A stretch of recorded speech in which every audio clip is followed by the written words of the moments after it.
João capítulo 18, o meu tema hoje é características de um discípulo de Jesus. Então eu vou falar hoje sobre características de um discípulo de Jesus. Então o nosso tema, para aqueles que estão anotando a sequência de mensagens, é características de um discípulo de Jesus. E o nosso texto é João 18, aí nós vamos ler do 15 até o 18, depois do 25 até o 27. Então João 18, 15. Vamos ler. Diz assim: E Pedro estava na porta, ou na parte de fora, à porta. Saiu então outro discípulo, que era conhecido do sumo sacerdote, e falou à porteira, levando Pedro para dentro. 18, 17. Então a porteira disse a Pedro: Não és tu também dos discípulos deste homem?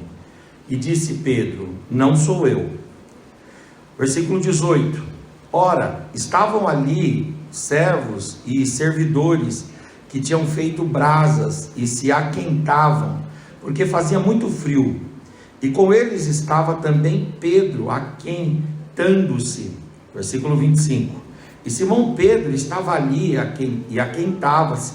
E disseram-lhe, pois: Não és tu também dos discípulos de Jesus, ou dos seus discípulos? E ele negou novamente e disse: Não sou. Versículo 26. E um dos servos do sumo sacerdote, parente daquele a quem Pedro cortara a orelha, disse: Eu não te vi no horto, ou seja, no jardim do Getsêmani, com Jesus? Você não é discípulo dele? Versículo 27. E Pedro mais uma vez, ou outra vez, negou, e logo o galo cantou. Amém e amém. O Senhor Jesus, ele se identificou como mestre.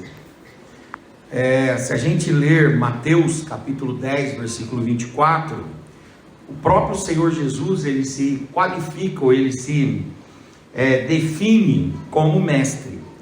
Ele diz: Não é o discípulo mais do que o mestre, nem o servo mais do que o seu senhor. E quando ele está falando aí, em Mateus 10, 34, ele está falando sobre ele. Ele está dizendo: não é o discípulo, aponta para os apóstolos, maior do que o mestre, aponta para ele mesmo. Então ele se autodefiniu, se autoclassificou, se expôs e se apresentou como mestre. Agora é interessante que as pessoas também identificaram Jesus como mestre. Uma delas foi o jovem rico. Aparece ali em Mateus 19, 16. Quer dizer, o próprio jovem rico, que não fazia parte do círculo mais íntimo de Jesus, ao observar o proceder de Jesus, ao observar a caminhada de Jesus, ele chegou à conclusão que Jesus era mestre.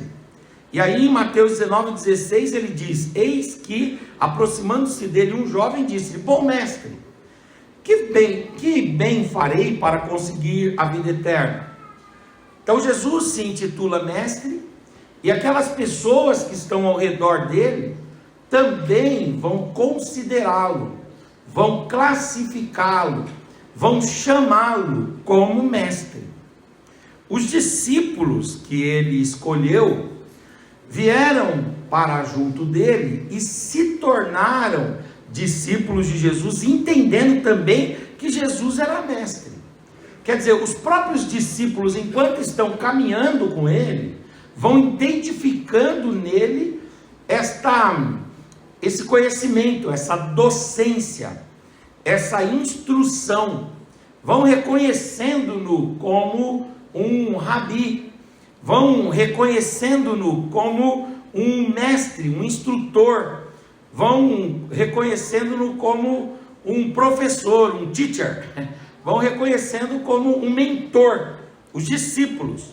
Olha o que diz Marcos 10, 35, Aqui diz: e aproximando-se dele, quer dizer, de Jesus, Tiago e João, filhos de Zebedeu, disseram-lhe: Mestre, queremos que nos faça aquilo que te pedimos. Então, vejam que Tiago e João são discípulos, andam com Jesus, depois vão se tornar apóstolos, mas enquanto estão andando com Jesus, eles consideram Jesus como mestre. Então, Jesus, ele define-se como mestre. Aqueles que são de fora, que observam o proceder de Jesus, dizem: ele é mestre. E os discípulos que são íntimos dele, também vão reconhecê-lo como mestre. E como esses discípulos, os 12, o colégio apostólico, esses discípulos vão andar com Jesus, as pessoas de fora vão reconhecer e vão considerar os discípulos de Jesus como os discípulos do mestre Jesus. Olha que interessante, Mateus 17, 24. E chegando eles, Jesus e alguns discípulos, a Cafarnaum, aproximaram-se de Pedro, os que cobravam as dracmas, ou os impostos, e disseram, olha o que disseram para Pedro, o vosso mestre não paga as dracmas, quer dizer, o vosso mestre não paga o tributo, o vosso mestre não paga as taxas, o vosso mestre não paga as contribuições. Então é interessante que Jesus define-se mestre. É interessante que aqueles que estão na periferia olham para ele e dizem: ali vai o mestre. É interessante que aqueles que andam com ele mais intimamente chegam facilmente à conclusão que ele é mestre. Ele é um rabone, ele é um rabi, ele é um mestre, ele é um mentor, ele é um orientador, ele é um aio, ele é um professor, ele é um pedagogo, ele é do magistério, ele é da docência, ele é do ensino. E é interessante que aqueles que vão olhar para os discípulos vão identificar os discípulos como discípulos do mestre Jesus. Nos primeiros séculos cristãos era comum existirem grandes mestres. No rabinato judaico, no dia de Jesus, ou nos dias ali de Jesus, nós percebemos vários mestres. Eu separei aqui alguns. Por exemplo, tinha o Hillel. O Hillel, ele viveu de 110 a.C. até mais ou menos o ano 10 a.C., ou até mais ou menos o ano 10 depois de Cristo. Em algum momento ali ele vive, o Hillel. E o Hillel, ele é muito importante, ele é um dos maiores rabinos do primeiro século. Ele tinha lá um grupo de seguidores, de discípulos dele. Nós temos um outro rabino ali, outro mestre, que é o Shammai. Ele também foi contemporâneo de Jesus e ele foi contemporâneo do Hillel. Ele viveu entre o ano 50 a.C. e 30 depois de Cristo. O Shammai, com certeza, ele interagiu com Jesus. Em algum momento ele soube de Jesus, ele conheceu Jesus, ele ouviu falar de Jesus, e Jesus ouviu falar dele, do Shammai. O Shammai também, ele cria uma escola rabínica, ele cria um grupo de discípulos, ele é mestre. Naquele tempo, as pessoas tinham esse negócio de nomear um mestre, de seguir o mestre, e de se tornarem discípulos de um mestre. O Gamaliel, por exemplo, ele foi o mestre de quem? Ele foi o mestre de Paulo. E a biografia do Gamaliel diz que ele era neto do Hillel, mestre como o Hillel, e ele mostra a sua docência, a sua pedagogia, a sua capacidade instrutiva, quando Paulo se submete a ele. É natural que Paulo teve como mestre no cristianismo a Barnabé, mas ele teve como mestre no judaísmo a Gamaliel. E ele se orgulha de dizer: eu tive assentado aos pés de Gamaliel. Hoje nós não falamos assim, hoje nós falamos a respeito de escolas. Tenho orgulho de estudar na Universidade Federal, tenho orgulho de estudar na USP, na Unicamp, né? Na Universidade de São Carlos. Tenho orgulho de estudar na Universidade da Argentina. Agora saiu um dado aí interessante. Pastor Marcos, como professor, com certeza ele sabe disso aí. Saiu um dado dizendo que a USP, que era a primeira universidade da América do Sul, agora ela é a segunda, porque a Universidade da Argentina, de Buenos Aires, é a primeira universidade da América do Sul. Então fala-se de Cambridge, fala de Yale, fala de Oxford, fala de Coimbra.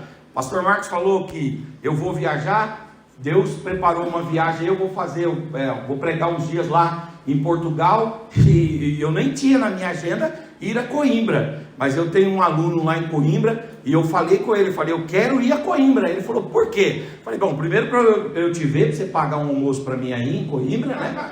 A primeira coisa é isso aí, já para começar, né? A gente já pensa em comida logo, né? Segundo, porque eu quero visitar a Universidade de Coimbra, uma das universidades mais antigas do mundo, a Universidade de Coimbra. Então se fala muito disso. Aqui se quer falar a respeito do colégio. Eu estudei no Colégio Batista, eu estudei no Mackenzie, eu estudei, sei lá, estudei no Salesiano, estudei no Rio Branco. Então, exatamente, né? Então, eu estudei nesses colégios. Mas antes, no tempo de Jesus, não eram os colégios. O que determinava se uma pessoa era bem instruída ou não, era o seu mestre. Por exemplo, o Sêneca, filósofo grego, ele foi tutor, ele foi mestre, ele foi aio, ele foi pedagogo de Nero. E Nero se orgulhava de ter tido Sêneca como seu orientador, o seu coach, o seu instrutor. Paulo foi mestre de Timóteo e de Tito. Pedro foi mestre de João Marcos. Priscila e Áquila foram mestres de Apolo. É muito interessante porque Apolo é o único personagem na Bíblia que a Bíblia fala que é poderoso em palavras, eloquente nas palavras, no conhecimento. Mas esse homem eloquente, porque Apolo, muita gente sabe disso, que Apolo era de Alexandria, ele aprendeu em Alexandria, e Alexandria era como se fosse o berço da aculturação, era como se fosse o berço do conhecimento, era como se fosse o lugar que todo mundo ia para abeberar-se ali de alguma forma, de algum conhecimento. Mas aí ele chega lá em Éfeso, e Priscila e Áquila estão ali, e quando ele chega em Éfeso, ele é mestrão, mas Priscila chega para ele e fala assim, ô mestrão, meu pai, quando uma pessoa era muito graduada assim, ele falava com a gente em casa, né? Essa pessoa aí, ó, é um cobrão. Aí o que queria dizer, pai? Um cobrão. Aí ele fazia assim com a mão assim, né? Aí eu falei assim, ele tem divisa, tem patente, ele tem divisa, é um cobrão. Então o Apolo era um cobrão da teologia. Mas quando ele chegou lá, a irmã Priscila falou, senta aí, ô mestrão, você sabe sobre o Espírito Santo? Aí ele disse, eu não tenho esse domínio aí. Falou, então meu filho, então pega a Bíblia e vamos aprender. E é bonito que ele se submete a aprender, né? Então ele submete. Por isso que eu coloquei aqui que Priscila e Áquila em algum momento foram mestres de Apolo. Assim, era comum existirem mestres e discípulos. Os discípulos também de Jesus tinham-no como mestre. Eles olhavam para ele como mentor, como aquele que ia trazer ensino, aquele que deveria ser imitado e copiado. Tem um teólogo chamado William Barclay. William Barclay é um grande comentarista do Novo Testamento. E William Barclay, ele é melhor como linguista do que como teólogo, mas ele é um grande comentarista do Novo Testamento. Tem várias obras escritas comentando o Novo Testamento. E William Barclay, ele fala que o mestre tinha, acima de tudo, que levar os seus discípulos ao conhecimento. Então o mestre era aquele que dava instrução, era aquele que trazia conhecimento, é aquele que apresentava as matérias, as disciplinas. O saber era apresentado através do mestre. O mestre levava conhecimento e sabedoria. Mas o mestre, como diz o William Barclay, ele não parava por aí, ele também tinha que levar o seu discípulo à imitação. Quer dizer, o discípulo não bastava saber, o discípulo tinha que reproduzir a conduta do mestre. O bom mestre não era só aquele que transmitia informações, aquele que transmitia dados, aquele que transmitia conteúdos, no sentido de conteúdos informativos. Era aquele que, mais do que transmitir conteúdos informativos, formava de fato, de verdade, uma reprodução fidedigna sua no discípulo. Formava, ele imprimia a sua linguagem, o seu jeito de ser, ele imprimia a sua conduta, ele imprimia nos discípulos os seus valores, e ele levava os discípulos à imitação. E aí o William Barclay termina dizendo que também o mestre tinha como responsabilidade levar o discípulo à prática do que era ensinado. Se o mestre ele ficava só no campo da abstração, da intangibilidade, daquilo que era impalpável, ele era um filósofo. Mas um mestre de verdade levava conhecimento, ele imprimia-se no outro, e ele também levava o outro a praticar aqueles valores. O Barclay, ele suscita uma palavra grega chamada hipogramos. E essa palavra hipogramos tem a ver com o aprendizado das crianças na Grécia. O professor lá na Grécia, o que ele fazia? Ele pegava uma tábua assim, enchia de argila, deixava retangular, e ele pegava alguma coisa pontiaguda assim, e ele ia fazendo os riscos naquela tábua. E depois ele submetia aquela tábua às crianças, e as crianças pegavam outro instrumento, como se fosse um lápis, mas que na verdade era só a parte da madeira mesmo, sem ali a grafite, né? Então ele pegava ali e fazia o quê? Ele ia riscando aonde o mestre riscou. Isso tem a ver com o mestre formar o aluno. Ele dá o conhecimento, mas ele leva o aluno à imitação e leva o aluno à prática. Hipogramos. É interessante que essa palavra hipogramos, o Barclay fala dessa palavra quando ele vai escrever um livro chamado Palavras-Chave do Novo Testamento. Muitas palavras que aparecem no Novo Testamento que são dignas de a gente parar para pensar sobre elas. E quando a palavra hipogramos aparece nos escritos paulinos, joaninos e petrinos, ou seja, de Paulo, João e Pedro, quando aparece essa palavra é sempre relacionada a Jesus, dizendo Jesus é o nosso mestre, e Jesus risca. E onde que está a vida eterna? Onde que está o de fato de verdade ser segundo Deus? É quando nós conseguimos imitar Jesus e irmos colocando o risco, não no nosso risco, não no risco segundo a filosofia, não no risco segundo a sociologia, não no risco segundo o direito, não no risco segundo a sociedade, não no risco segundo os nossos pensamentos, mas quando nós vamos reproduzindo o riscado deixado por Jesus exatamente aonde Jesus riscou. Isso é você viver o Evangelho. É hipogramos. Essa palavra significa exemplo, modelo. Jesus, ele vai servir como exemplo, como modelo. Outra palavra importante que vai aparecer nesse ambiente também é a palavra mimetismo.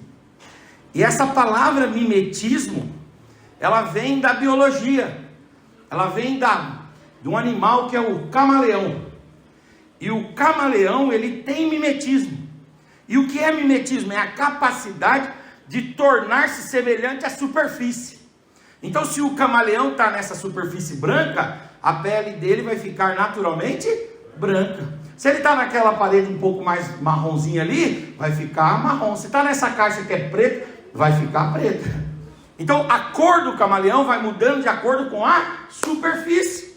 Ou seja, essa palavra mimetismo, mimetes, é uma palavra que tem a ver com a proximidade do discípulo com o seu mestre. Quanto mais o discípulo ia se aproximando do mestre, mais as impressões do mestre iam ficando nele. E o bom discípulo era aquele que ia absorvendo as características do mestre e ia reproduzindo as características do mestre. O texto que eu acabei de ler, de João 18, ele fala de Pedro. E ele mostra que Pedro é discípulo de Jesus. E Pedro é um discípulo meia boca, pelo menos nesse momento aqui da vida dele. Ele é um discípulo não tão pleno, mas ele é discípulo. E é interessante que mesmo ele não estando adequado, mesmo ele negando Jesus, mesmo estando cheio de temores e de medo, ainda assim ele continua sendo discípulo, porque Jesus está impresso nele. E a porteira começa a dizer para o Pedro: você cheira como ele cheira, você fala no mesmo tom de voz que ele fala, você se veste parecido com ele, você tem um linguajar mais ou menos parecido com o linguajar dele. Até o seu jeito de se recolher, porque estava frio, os irmãos leram o texto, estava frio, aí alguém acendeu uma fogueira, ele ficou lá. Até o seu jeito, a posição da sua mão, a forma como você fecha o seu corpo no frio, é mais ou menos parecida com a forma dele. Fala a verdade, você é ou não é discípulo dele? Aí o Pedro, apesar de todas essas evidências, ele diz, não sou. Aí vai para cá, vai para lá, alguém vem e diz, você é discípulo dele. E aí ele diz, não. E no terceiro momento alguém falou, eu estava no Getsemane, e lá no Getsemane eu vi você não é do grupo dele não? E o texto fala que é o irmão daquele que Pedro cortara a orelha, o irmão do Malco, não é isso? O irmão do Malco, e fala assim, você não é aquele indivíduo que estava lá? Quer dizer, você tem uma aparência, você tem uma palavra, você tem uma voz, você tem as impressões dele em você. Você é discípulo de Jesus. Quem convive com Jesus vai recebendo de Jesus as suas impressões. Quem convive com Jesus vai recebendo de Jesus os seus conselhos, as suas orientações. E dependendo da intimidade, ainda que essa pessoa amanhã ou depois fique um pouco distante de Jesus, Jesus está impresso nela. Jesus está caracterizado nela. Aleluia. Jesus está pintado nela. Jesus está desenhado nela, carimbado nela, de uma forma que esta, aleluia, pessoa passa a ser um discípulo inconfundível de Jesus, porque guarda características de Jesus. Eu acho interessante que o Pedro, apesar de tudo isso, ele é reconhecido como discípulo de Jesus.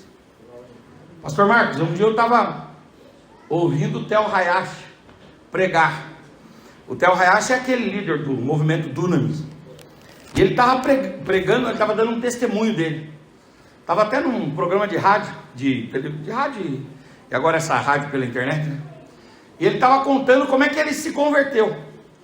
Ele aqui, servo de Deus, servindo a Deus aí, com a mãe dele e tal. E de repente ele vai para os Estados Unidos. Chega lá nos Estados Unidos, no meio da universidade, ele jovenzinho.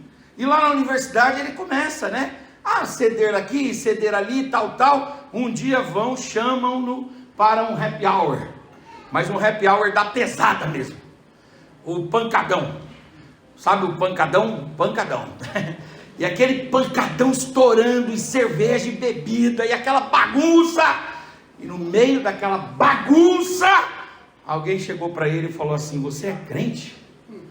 Eu falei, mas eu não sou crente, eu estou bebendo aqui, eu estou tudo loucão aqui, eu não sou crente não. Você é crente, tem alguma coisa de Deus em você.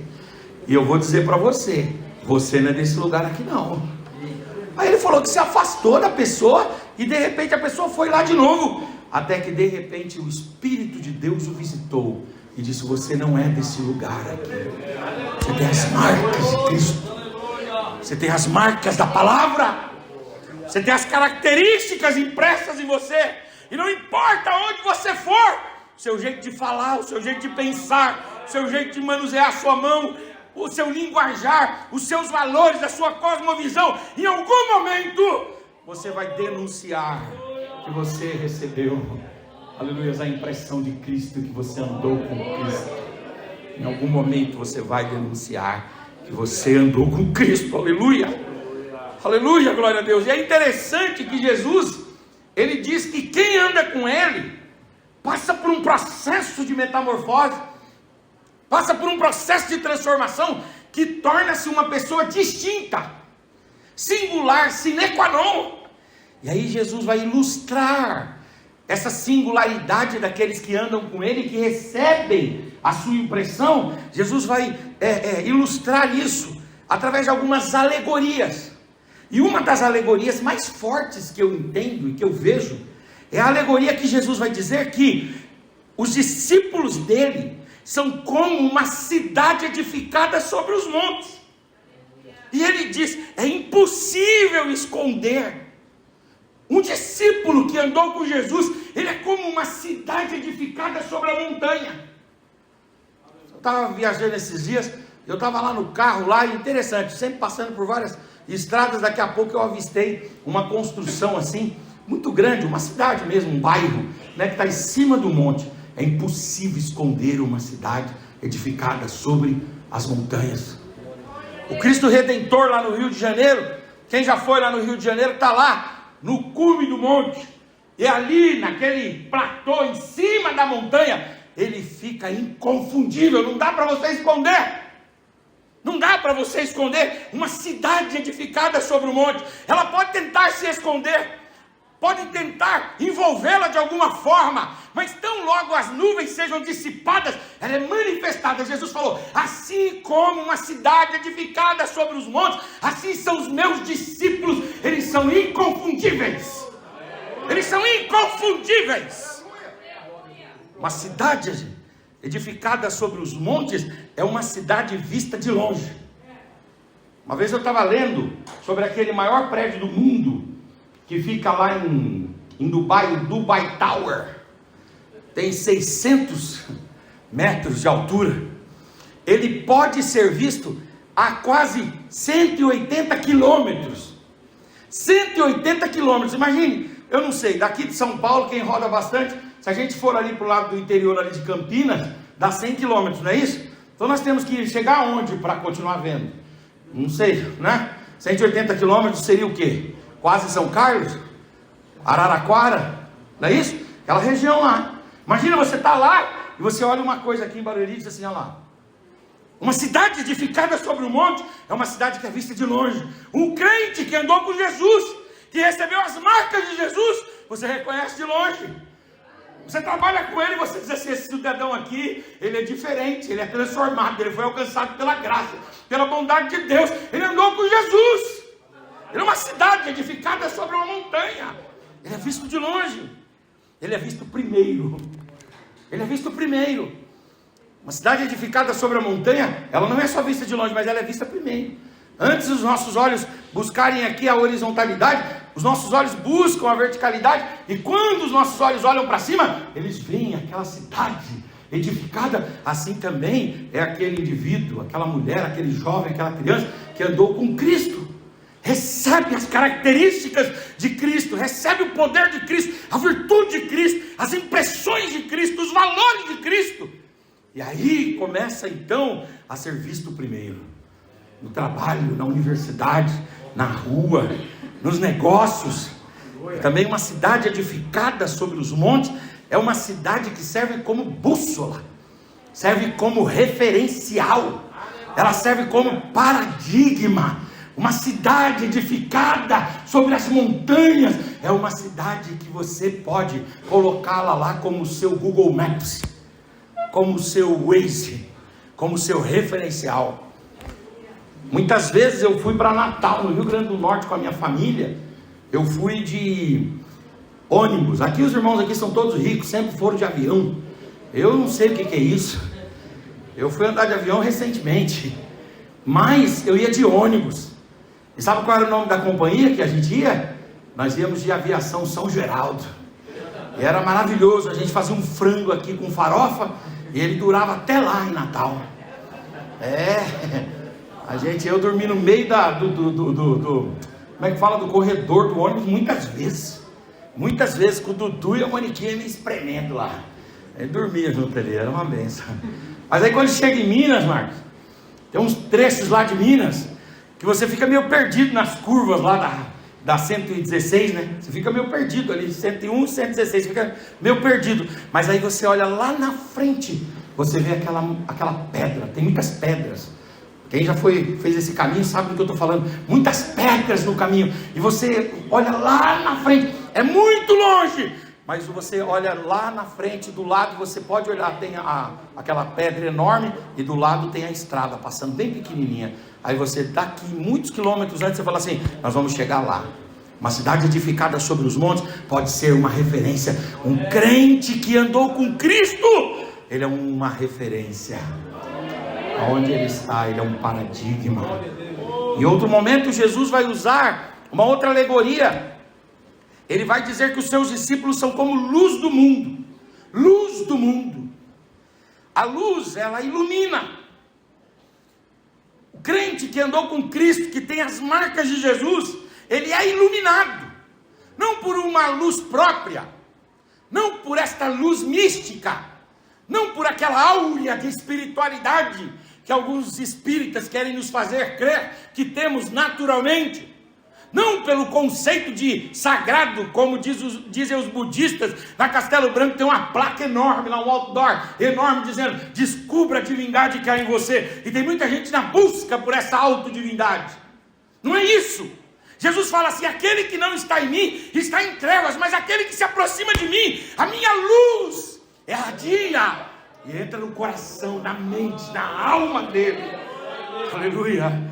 E agora ele iluminado, é luz do mundo, ele passa a iluminar o mundo. A luz não só ilumina, mas ela também aquece. Os discípulos são aqueles que têm fervor no trato com o outro, fervor na adoração a Deus, mas fervor também na amizade, fervor também na solidariedade, fervor também no sentido de expectativas, de propósitos, de sonhos, de objetivos. Um servo de Deus que realmente tem a luz de Deus dentro dele, ele é fervoroso, e ele também é aquele indivíduo que esquenta as pessoas, ele aquece, ele abraça, ele aconchega. Agora a luz, ela também alegra. O choro, ele dura uma noite inteira, mas tão logo sai a luz do sol, a alegria vem. Quando um crente chega, aleluia, a alegria se estabelece, a tranquilidade se estabelece. Não porque ele tem poder nele mesmo, não porque ele tem capacidade nele mesmo, mas é porque ele andou com Cristo, ele recebeu a luz de Cristo, ele recebeu o poder de Cristo, a autoridade de Cristo, ele recebeu as impressões de Cristo, e ele é distinto. Jesus vai comparar também essa questão da singularidade dos seus discípulos, quando ele vai dizer: os meus discípulos são como ovelhas. Aí você diz: bom, ovelhas no meio de ovelhas, é tudo ovelha, não dá para distinguir, mas Jesus distingue, ele diz: são ovelhas no meio de lobos. Ovelhas no meio de lobos. É possível que um lobo se disfarce de ovelha, mas nunca se ouviu falar de uma ovelha que se disfarce de um lobo. Entende o que eu estou dizendo?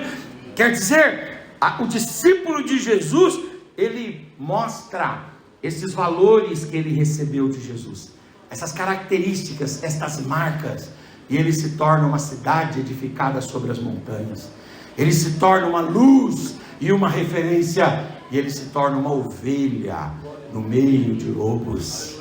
Aleluia, é o povo de Deus. Agora, tudo isso é para mostrar que os discípulos de Jesus, eles possuem as marcas de Jesus, as características de Jesus. E quais são essas características que Jesus transfere, que Jesus transmite, que devem estar presentes nos discípulos? Algumas delas, eu vou terminar aqui no tempo que o pastor Marcos me deu. A primeira delas é que é marca do discípulo de Jesus, o amor sacrificial. O mundo anda muito bem com o amor comum, chamado amor filéu. O mundo anda muito bem com o amor astorge, o amor da relação parental. O mundo anda muito bem com o amor eros, o amor da paixão. Mas o que está escasso no mundo é um tipo de amor que só os discípulos de Cristo podem dar, que é o amor ágape, o amor sacrificial. E é interessante, em João capítulo 13, 34 e 35, quando Jesus vai dizer: um novo mandamento eu vos dou, que vos ameis uns aos outros, assim também como eu vos amei, que também vos ameis uns aos outros. Nisso conhecerão que sois os meus discípulos. Tá bom, como é que eu conheço que essa igreja aqui é uma igreja de discípulo de Jesus? Jesus fala: se tiverdes amor uns para com os outros. O que distingue uma igreja?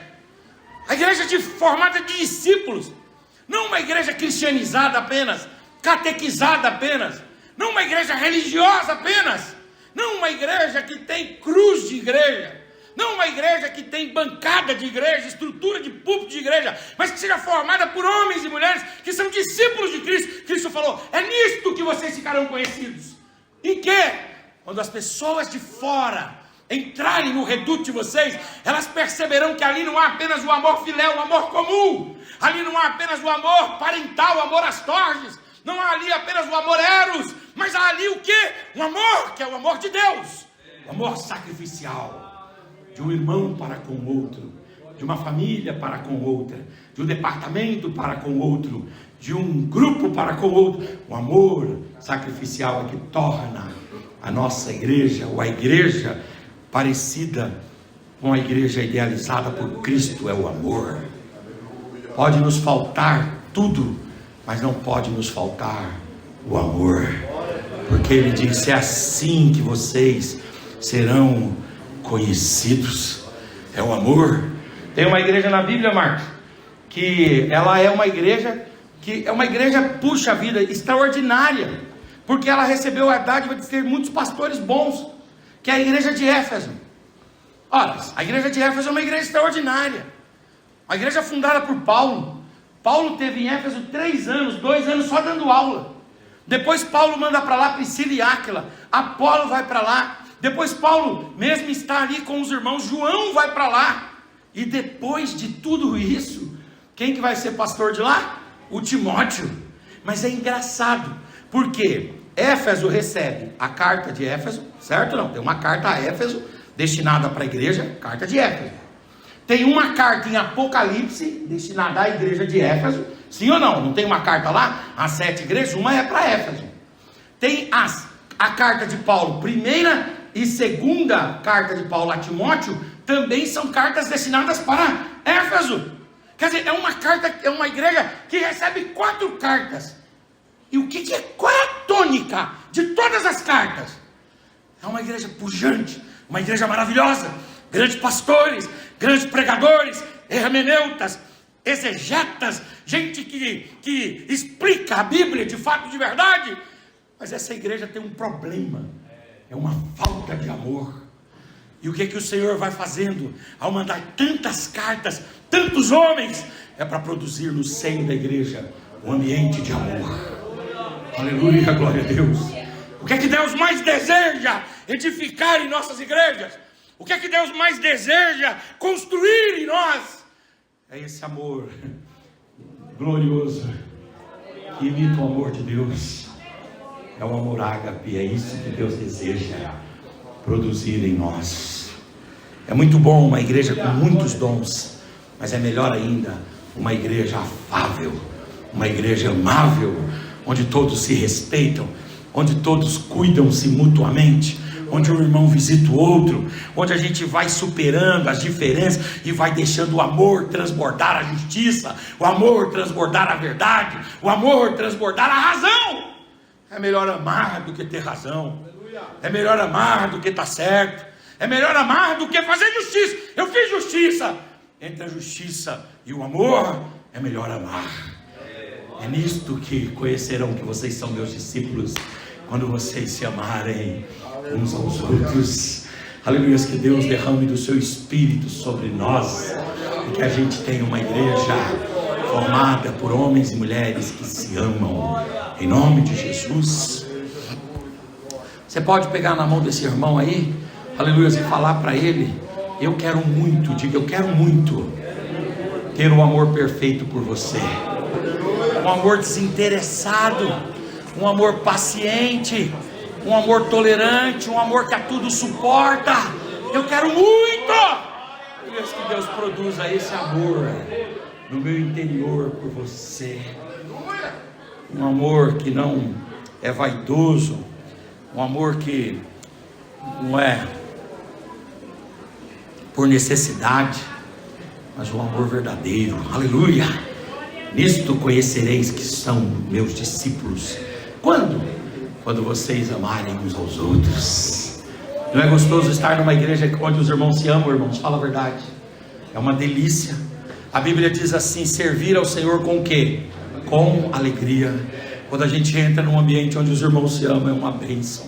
Aleluia. Agora, quando tem facção, quando tem divisão, é terrível. Quando tem disputa pelo púlpito, disputa por oportunidade, disputa querendo um destruir o trabalho do outro para tomar o lugar do outro. Isso não é igreja.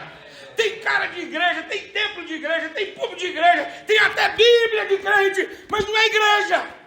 Porque a igreja verdadeira, aleluia, é formada por homens e mulheres que se amam. Levante sua mão por gentileza. Deus há de derramar sobre nós amor, amor, amor. E Deus, Ele insiste até que amemos, como Ele insistiu com Éfeso. Escrevendo a carta de Paulo aos irmãos de Éfeso, ele fala do amor. Aleluia. Quando João vai escrever lá no Apocalipse, ele fala: vocês deixaram o primeiro amor. Quando Paulo vai escrever para Timóteo, ele fala para as irmãs mais velhas ensinarem as irmãs mais novas como se mãe delas elas fossem. E fala para as moças mais novas amarem as irmãs mais velhas como se filhas elas fossem. Fala para os rapazes tratarem os irmãos mais velhos como se pai fossem. E fala para os irmãos mais velhos tratarem os jovens como se filhos fossem. E fala para os homens honrarem as mulheres como se elas fossem de fato de verdade mais frágeis e cuidadas por Deus. E diga para as irmãs honrarem os homens. Quer dizer, cria aí um ambiente de amor. Porque é assim que nós manifestaremos a glória de Deus, o poder de Deus, a virtude de Deus e a graça de Deus. Um dia, pastor Marcos, o pastor Olair Rodrigues foi lá na minha casa. Ele veio pregar na nossa sede. E aí, quando ele terminou de pregar, o pastor Paulo Silas, à época, falou para ele assim: era uma sexta, né? Falou: vem no sábado, aí você prega na reunião de obreiros. Os irmãos lembram que tinha o culto de ensino na sexta, né? E depois no sábado tinha a reunião de obreiros, lembram disso? Aí falou: fica para a reunião de obreiros. Ele tinha uns materiais, ele tinha pedido para vender os materiais. Aí o pastor: vem no outro dia. E ele veio. Não, aí quando terminou o culto, ele estava lá vendendo o material. Eu cheguei lá, aí o Olair pegou e falou assim: ô pastor Henrique, rapaz, o homem falou para eu vir amanhã, mas eu estava indo embora porque ele é pastor de Cajati lá no Paraná. Falou: eu estou indo embora para lá, rapaz. Mas eu queria ficar, porque aí eu vendo meu material, os irmãos vão me abençoar aí. Não tem um lugar para eu ficar não? Eu falei: vai ficar lá em casa, vamos dormir lá em casa hoje. Aí ele falou: vamos embora. Aí nós fomos, e foi até engraçado, porque a gente comprou uma pizza, comeu. Quando terminou, a Mônica arrumou assim a sala para ele, né? Aí ele estava lá deitadinho. Aí antes dele deitar, eu falei assim: você aqui é em paz, tá? A gente mora aqui perto da estação Santa Terezinha, né? Mas aqui é tranquilo morar aqui, fica tranquilo. É o seguinte, você só toma cuidado durante a noite, você for acordar, você acende logo a luz. Porque aqui, como a gente mora perto da via férrea, tem muitos escorpiões. Os escorpiões vêm aqui para dentro de casa. Aqui é normal encontrar escorpião no bolso, etc. O Eduardo foi picado de escorpião, a Mônica foi picada, meu pai foi picado, a minha sogra foi picada, muita gente foi picada de escorpião. Mas eu vacilei, sabe? Eu estava entre um pedaço de pizza e outro, uma Coca-Cola e outra, eu não vigiei e falei isso para ele. Aí a Mônica arrumou lá e ele ficava: varão, mas vai vir isso, o escorpião sobe aqui. Ele sobe, o escorpião ele anda por parede, ele voa. Você chega o escorpião está voando aqui. Aí ele: mas varão, é seguro? Eu falei: é seguro, fica tranquilo. Lá no SAMEB ali, a gente se socorre do SAMEB, né? Como é que é o soro lá? Como é que é? Antiolítico, não é isso? Acho que é isso, é o nome lá.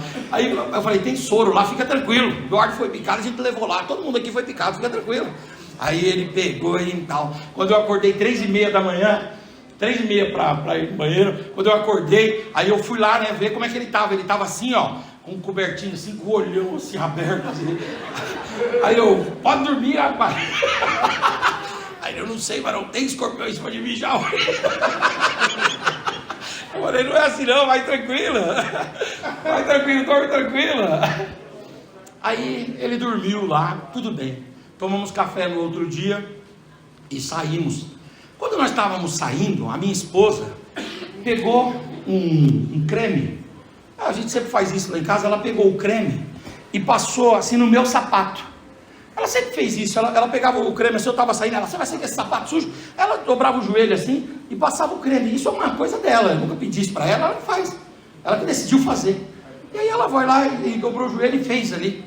Aí ele ficou olhando aquela cena, Quando ele estava passando, aí ela olhou para mim e falou: amor, você dá licença de eu limpar aqui o sapato do pastor? Eu falei: claro, amor, pelo amor de Deus. Aí ela: meu irmão, e ele, pastor, aí um homem desse tamanhozão, né? Ele ficou ficou todo constrangido, ele não sabia onde enfiar os pés, mas não tinha como ele sair, porque ficava bem num cantinho assim que você tinha que passar por ali.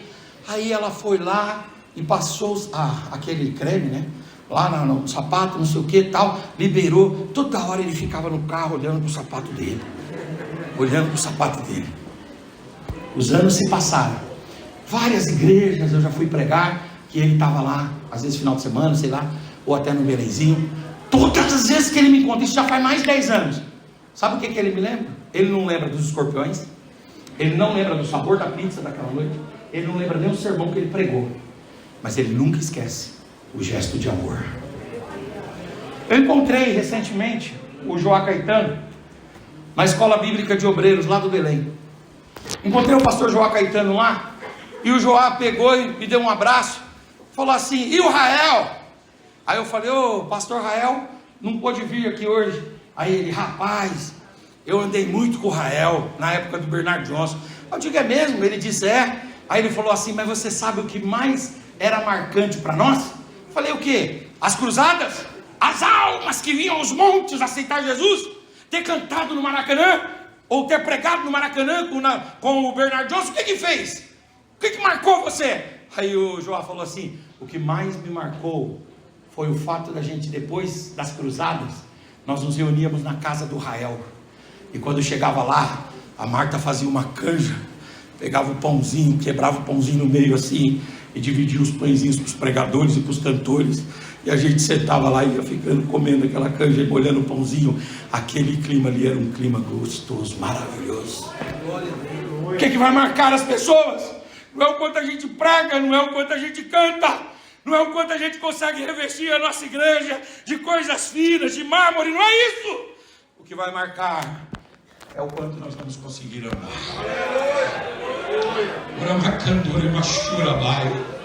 Fica de pé no seu lugar em nome de Jesus. O discípulo de Cristo tem essa marca, essa característica predominante. É um discípulo que ama. É uma pessoa que ama.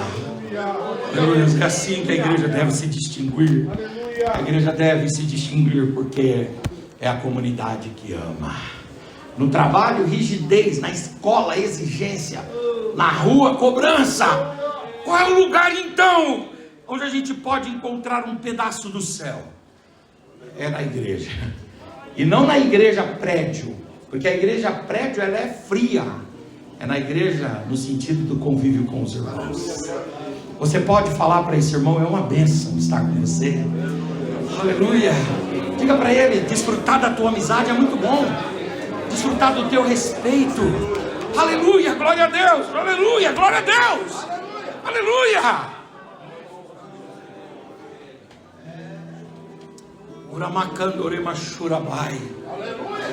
São os atos de gentileza, são os atos de carinho, são os atos de respeito, são os atos de amor, são os atos de misericórdia, são os atos de estender as mãos, de apoiar, de ajudar, são os atos de amor. Aleluia. Aqueles que mais expressam Jesus em nós. Eu quero que Jesus seja expresso em nós, em mim, na minha casa. Aleluia. E Jesus é expresso em nós através do amor. Aleluia. Que a sua casa tenha esse amor de Deus, que o seu casamento tenha esse amor de Deus, que o seu ministério seja um ministério sim de pregação, de cântico, de louvor, de adoração, de muitas almas que você arrebanhe para o reino de Deus, mas que acima de tudo todos te conheçam. Aleluia, aleluia, aleluia. Como um homem e uma mulher que semeou o amor nessa terra, em nome de Jesus. Eu gosto muito de uma frase, até o pastor Hélio colocou na contracapa do livro dele.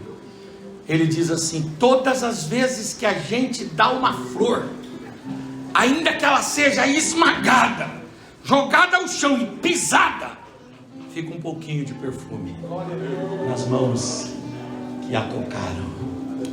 Quando a gente passa pela vida das pessoas, fica um pouco do bom perfume de Cristo, fica um pouco da imagem de Cristo, do nome de Cristo, aleluia, um pouco dos valores de Cristo nas pessoas, quando nós somos discípulos que obedecemos este mandamento. Um novo mandamento vos dou, que ameis uns aos outros, e assim vocês serão conhecidos quando vocês se amarem.